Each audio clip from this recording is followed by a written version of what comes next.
sumunod sa impeachment, benda na naman, kahapon lang. Oo. Can you imagine? Sinabi na sa Section 3, Rule 2 ng Rules on Impeachment, ang office of the SecGen. The SecGen is not the office of the SecGen. The SecGen does not exercise all the powers. The SecGen does not bring the powers of the office of the SecGen with him or her when they go abroad. At fundamental po with any office, any office in government, kapag umaalis yung hepe, may OIC. Bakit ayaw tanggapin ni Atty. Momoy? Salonga. Momoy ba? Hindi, Moy, di ba? Haifa? Okay, whatever. Hindi mo nakakuha yung, kasi namumutla kahapon kaya medyo hindi ko nakakuha nanginginig Okay, anyway. Tayo ba pa nag-file tayo sa hukuman ng kaso, kailangan nandun yung juez? Kapag nag-file ba tayo ng appeal sa Office of the President, dapat nandun yung Pangulo sa Malacanang? Bakit ito? Kapag nag-file ka, kailangan nandun yung Secretary General? Huwag naman, di ba? Ganun siya makapangyarihan. So, ito po ang pattern na gusto namin i-break. You cannot ignore the law, you cannot bend the law, you cannot keep violating the Constitution and the laws without facing the consequences. Because as President, lahat po yan, ikaw ang may command responsibility. Sabi nga ni Roosevelt, di ba? Si President Roosevelt, meron siyang nakalagay doon sa kanyang desk, the buck stops here. Kahit ano mangyari, ako yan. Kung may credit siya yun. Kung may kasalanan siya rin yun because he is the head of the executive department. And when he made an oath nung siya inahalal, sinabi niya, he made a solemn oath that it will be his duty to protect the Constitution and faithfully execute all laws. Kaya po meron ito na petition ito because hindi niya ina-execute ang law, ina-execute niya ang lahat ng tao na sumusunod sa batas. He's not only bending the law, he is breaking the law. Salamat po. Ano yung policy nitong administrasyon na to na bend the law, na napapunta kaya merong appropriated allocations na sinabi na ng Korte Suprema in the 2013 case of Belica na unconstitutional. Ito po, tingnan nyo kung paano binibend the law. Kaya dapat pong matigil na to by removing the President. Nakasasabi lang po itong mga kasama ko, yung kay Presidente Duterte. Ito pa, kung napansin nyo, even before that, for the first time in legislative history, mayroong committee hearing sa House wherein the council was physically prevented from advising his client. Ako yun, dun sa Quadcom. Again, for the first time in our country's history, yung rules regarding the appointments and consideration of the JBC, inignore. Anong ginawa? Pagka may kaso, di ba, hindi pwedeng consider ng JBC. Anong ginawa? Just for the case of Remulla, Boying Remulla, tinanggal yung rule na automatically docketed just to say na walang kasong docketed against Ombudsman Remulla para ma-appoint siya. Break the law na yun, hindi na bend the law yun.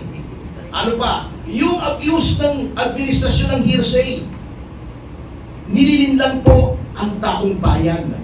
Ang hearsay po, sabi sa akin ni Jing, babaero daw, si General Garcia. Yun ang hearsay. Hindi pinotektahan mo na nga si Jing. Umalag pa kayo, pambihira naman kayo. Pero pag nakita ko mismo na ng bababae si Jing, ayan, binalik ko na kay Jing. Hindi po hearsay yun. Kaya yung sinasabi ng hearsay si Saldico, hindi po. That is eyewitness testimony. Matibay po yun. Yung sinasabi nilang si Reviste ay dapat i-authenticate yung Cabral files, mali po yun. Mali yung ginagawa ni Ping Lacson. By the mere fact that a person was placed under oath in the PRC hearing, at sinabi niya, nakuha niya yung kay Cabral, siya mismo. That is proper authentication under the law. Pero sasabihin nila hindi. by the mere fact that a member of the family is sinabing out of her own personal knowledge na gumagamit ng droga ang Pangulo, hindi po hearsay yun. Wala pong hearsay doon. Si Gutesa, the mere fact na sinabi niya, nag-deliver siya ng pera kay Martin Romualdez, hindi po hearsay yun. Eyewitness account po yun. Bentalo na naman. Yung bribery ng mga kapatid na Remulla, inalokay sa bilyon, may interest mo yun. Attempted bribery yun. That is a crime. Anong ginawa nila? Pumunta sila sa media, sinabi nila, oy, may nag-attempt na mag-bribe sa amin, ayaw naman sabihin kung sino. Oh, they were sworn to uphold the laws and faithfully execute the same. Bakit hindi nila sinunod yung batas? Yung restitution, na sinasabi nilang dapat mag-restitution. Ito, very tricky to. I hope you will give me 5 minutes, Congressman. Alam niyo kung bakit tumututol po kami sa restitution? Ikikwento ko po sa inyo. Yun pong restitution, unang-una, wala po yun sa witness protection law. Pangalawa, yung restitution po, very tricky yun kung igagawin mo yung kondisyon for inclusion in witness protection. Bakit? Ako, nagnakaw ko ng 1 bilyon. Sabihin ko sa DOJ, boss, babalik ako ng 400 million. Iyo yung 200. Oh. May 400 million pa ako. Witness protection, state witness, wala na akong criminal liability. Absuelto na ako.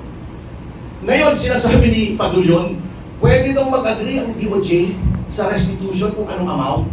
Hindi po pwede. Why?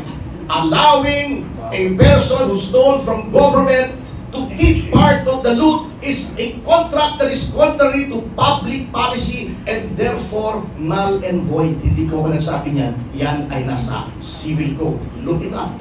Kaya po, in order to recover ill-gotten wealth, yung sinasabi ni Boying na, pagtatawa na naman tayo yan.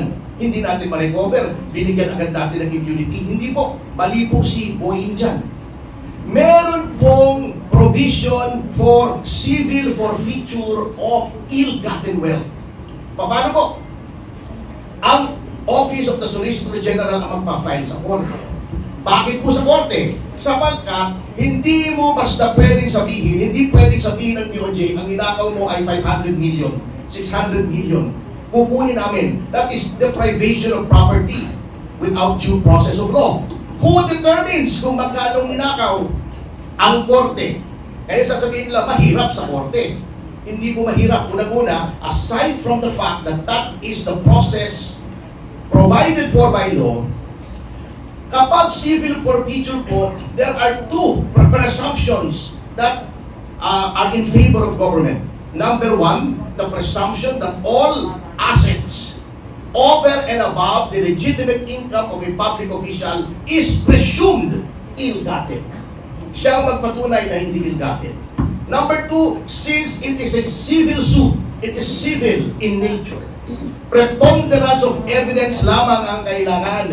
Hindi proof beyond reasonable doubt. Kahit maabsuelto yung tao, pwede pa rin kunin because it proceeds independently of any criminal action for graft, plunder, malversation, etc. against the erring official. Kaya po sa korte, ang mangyayari pag sinali mo yung restitution sa pasok sa witness protection, that is fraught with the danger of graft and corruption. Magkakatawaran yan.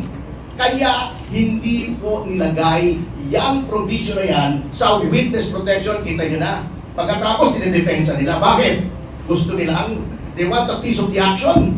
O, di ba? Kitang-kita nyo eh. Kung bakit, binibentalo na naman yan. O,